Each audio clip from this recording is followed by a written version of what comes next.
I feel like Hollywood has been so different in the last few years. It's really taken a turn for the worst in the sense of the music industry. It's been all this satanic crap. We got it's kind of always been a lot of sexualized stuff, but I feel like it's just so prominent in today's culture. And how are we as Christians supposed to navigate this? There's the TikTok account that's sanctifying secular songs. I'm obsessed with them. I just think it's so funny, but it's taking all of these crazy songs and making them into Jesus. And sometimes we get into a place and it's okay, is it only worship music that I can listen to? I love secular music. This is what I grew up listening to. Or maybe you grew up listening to K-Love your whole life and you've never listened to Justin Bieber. You have no idea who Baby even is. But for me, something that I look at is, am I convicted of this specific area? So for example, let's just say that I struggle with drugs and I'm listening to all of this music on popping pills, getting high, and all this stuff. Is it beneficial for me? Is it helpful? Is it tempting me to go back to drugs? Probably, because that's a connection that I have. And through music, it's leading me down this path and it's gonna tempt me and it's gonna be not good. But maybe I'm someone who has no history with drug use. It doesn't affect me at all. I'm not gonna be tempted to do drugs because I heard it in a song. Then I feel okay, well, if you're not convicted by it, then, and you're not being tempted by it, then okay, that's up to you to listen to the Holy Spirit's leading. Because songs and music are super, super gray. And the Bible gives us outlines about kind of make sure that what you're listening to is pure and make sure you're listening to the Holy Spirit as he's convicting you and all of these things. But it doesn't say, hey, you can't listen to Drake. You can listen to Taylor Swift. That's fine.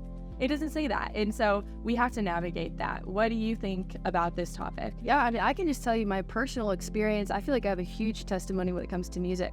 So, I mean, I was somebody who was always very positive, very optimistic long before I was a Christian. I wasn't a Christian until I was 17. But what I found myself is listening to music that validated my emotions. So if I was really upset, I'd listen to sad music. If I was really angry, I'd listen to angry music or things like that. And it destroyed me. It absolutely destroyed me. I got to a point where and I don't mean to be so vulnerable on here, but to where I was having suicidal thoughts. And I'm somebody that never had a problem with that. I was somebody that literally never desired to drink. I never felt like that was something I needed to do to fit in. But then all of a sudden, Warren Wallen's talking about taking shots, and then I'm like, should I be taking a shot?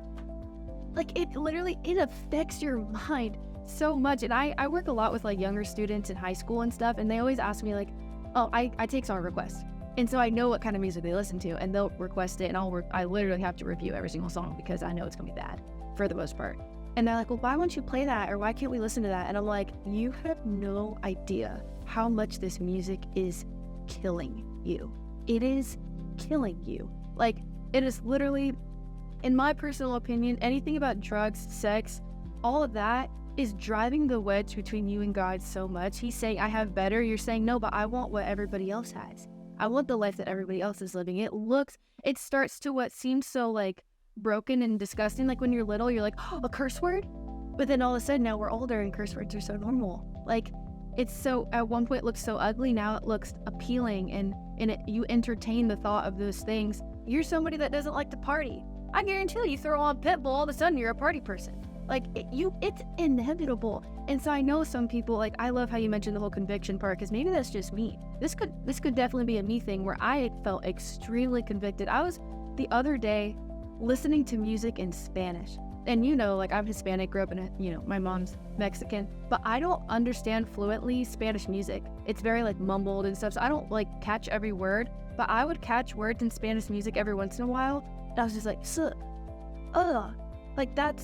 that's not what I want. Talking about one night stands or things like that. It's I don't desire that. I don't want that. If I know God has better for me. Now maybe you would desire that if you didn't know that, but it's personally for me extremely convicting. I cut out that music and life is just literally, not to be dramatic, it just looks so much more fuller and so much more bright and so much more positive. And there's not a day that goes by where I could even imagine not wanting to live. To me, that seems ridiculous now, but in the moment, it was not ridiculous, and it felt so real. I think music had a huge part to play in that. Yeah, I have a similar story. Like, what you said about the partying thing literally hit home. I remember being in high school and I went through a phase where I listened to a ton of party music. And I found myself starting to desire to go to parties and be a partier and drink and do all these things, which if you know me, if you grew up with me in high school, you'd probably laugh and think that's crazy. But it's absolutely true. And it's because of the music I was listening to. So because thankfully I have the Holy Spirit and I've been led by him, he pointed out to me and he was like, look, these desires, like they're not good. And so you need to figure it out. And so I was like, okay, what is causing this? What's the root of these desires inside me? Because I don't want to party. And I found it's my music. And so I cut it out completely. I didn't listen to any secular music for months until I had literally almost purified, in a sense, my brain and fixed it to where I stopped thinking those thoughts and I stopped having those desires. And so after that fast, quote unquote, from secular music, it radically changed everything. And then now I don't never listen to that music ever. If I'm, feeling it one day, I might turn it on one day. I might turn it on a few times a month, whatever. But it's not something that I'm consistently listening to. And that's because it's not something that I want. I don't want to go back to that place. I don't at all. And I can know that I can have a little and not let it affect me. And that's just my personal conviction. Now, maybe you're someone who this is something that you've drilled into your brain for years. You're a lot farther along than I ever was. It didn't take that much for me to change because I hadn't ever acted on those things. I had never really, it only had been happening for a couple months. And so it wasn't a big deal, quote unquote. It wasn't that hard for me to fix. But maybe you're someone who you've been down that road and it's been tough. Maybe you need to take a few years off of listening to that music because that stuff really messes with your mind. And something that I say is, I wonder, are you willing to lay it on the altar? That would be my question to you if you're a Christian, is are you willing to lay the music on the altar? Do you love Taylor Swift so much that you are not willing to give it up? Do you love Ed Sheeran so much that you're not willing to give him up? If you're not willing to give him up, that's a really big red flag. But if your heart set is I don't know if this is okay, but I'm going to lay it on the altar before you, God. And I'm asking God, I love Taylor Swift and I really want to listen to Taylor Swift. And so God, if you tell me to give her up, I will. But just God, no, I don't want to.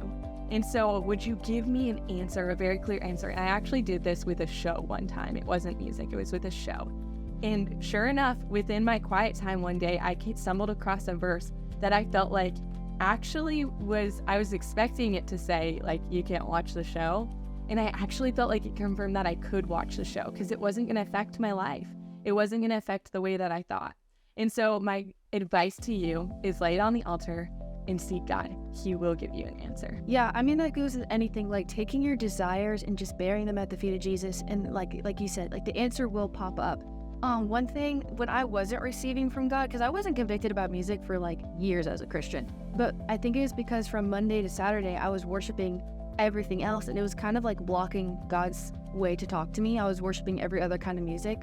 And it doesn't seem like you're worshiping, but music has a big correlation with worship. And so sometimes it's accidental. And I think that was a huge reason I wasn't hearing from God. But bearing it, yeah, that was really good what you said, bearing it at the feet of Jesus, and he will respond. All right, y'all, thank you so much for tuning in. I hope that this touched you in some way. We are Mezzanine, and we go live here with our church services every Monday night at 7:30. We hope to see you soon.